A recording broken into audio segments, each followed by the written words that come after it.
up? It's BlackCubing. Today I'm going to do Cube Talk Season 1 Episode 2, and today's episode is going to be on uh, if the magnetic cubes that are sold in various stores like the cubicle.us etc. are worth it for $50. So I'm going to discuss what goes into the cost, and at the end I'm going to mention if you should buy them from any such a store like this, and if they actually do cost around $50 to make, plus a bit of profit, of course. So the first thing I want to say is that everything I say in this video is going to be my opinions on this matter. This is not any general thing, and I do not want to criticize the Cube store or anything like that. So, moving on to the video, the first thing I want to tell you is the things that would actually go into the price of $50. So, the things that might go into the price of $50 are the price of the actual cube itself without magnets, the price of the magnets, the price of the glue, the price of the loop because these cubes are looped and tensioned, so they are set up by these stores, and also the main thing, which is labor. So, if we do the calculation, we can start off with the price of the cube, which we can suppose they get for a wholesale rate of about say $17 to $18 for a walk. So suppose they get the cube at $17 to $18 for a walk.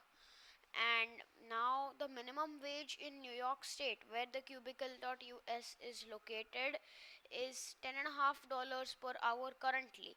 So we can assume that they are paying them a little more than that. So say they are paying them $12 an hour for this job.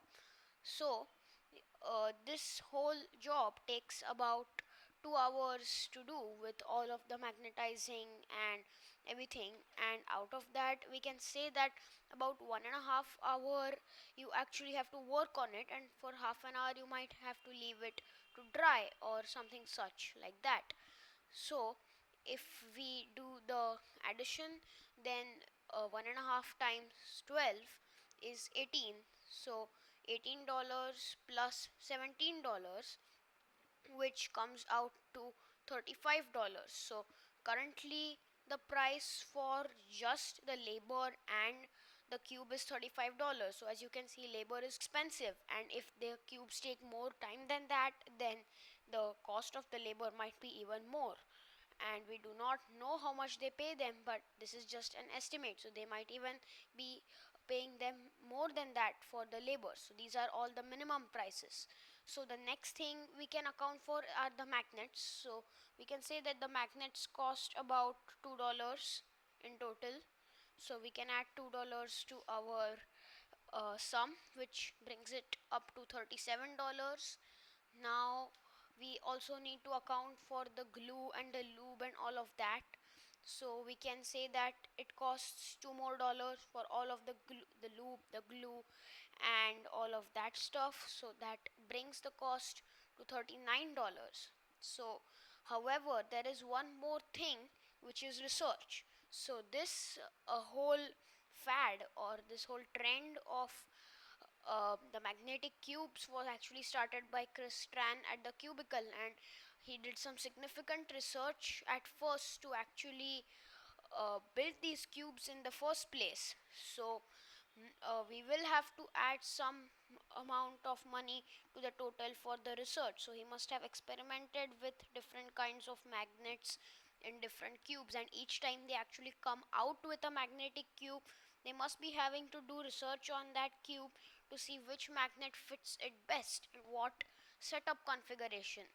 So we can safely add about $2 to $3 to our total for the research, which brings the cost to $41 to $42, which means that they get about $8 to $9 of profit, which is quite a low profit margin considering that they have a total cost of $50.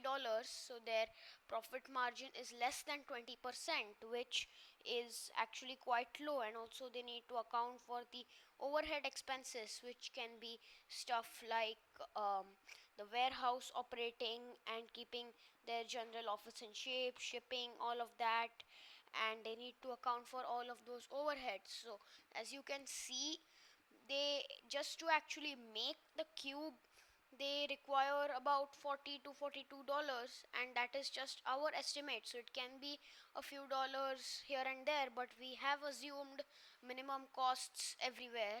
So we can see that they are actually not making much of a profit on this, considering that they also have to pay their overhead expenses. So as we can see, they are actually quite justified in asking $50 as a price, and we need to account for another thing, that is that the minimum wages are going to go up in the next few years. So they are actually scheduled to go up to $15 in a few years time, so they would actually, that would actually reduce their profit even more. So after all of this, should you still buy a cube from the store?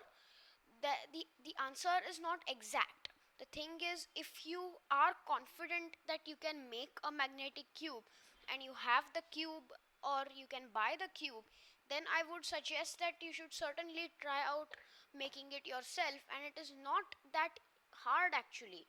So it is quite easy. You can actually look up tutorials like DM Cubing's tutorials, which are excellent, I feel. But if you feel that you are quite inexperienced, you have not been cubing for a long time, but you still want a magnetic cube, you should certainly buy it from the store, as there are some risks in making magnetic cubes yourself. So thanks for watching. Please like, comment and subscribe. And can we get this video to 10 likes?